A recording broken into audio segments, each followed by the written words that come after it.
جو لوگ کافر ہیں ان کی مثال اس شخص کی سی ہے جو کسی ایسی چیز کو آواز دے جو پکار اور آواز کے سوا کچھ سن نہ سکے۔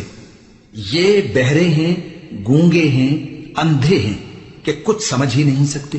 اے اہل ایمان، جو پاکیزہ چیزیں ہم نے تم کو عطا فرمائی ہیں ان کو کھاؤ، اور اگر اللہ ہی کے بندے ہو تو اس کی نعمتوں کا شکر بھی ادا کرو۔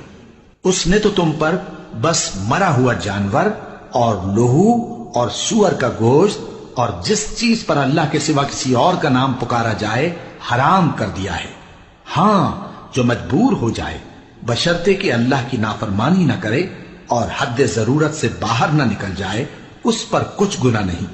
بے شک اللہ بخشنے والا ہے، رحم کرنے والا ہے۔ جو لوگ اللہ کی کتاب سے ان آیتوں اور ہدایتوں کو جو اس نے نازل فرمائی ہیں چھپاتے اور ان کے بدلے تھوڑی سی قیمت یعنی دنیاوی منفعت حاصل کرتے ہیں، وہ اپنے پیٹوں میں محض آگ بھرتے ہیں۔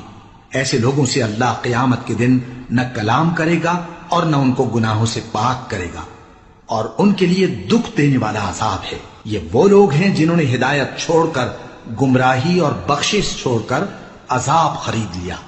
یہ آتش جہنم کی کیسی برداشت کرنے والے ہیں۔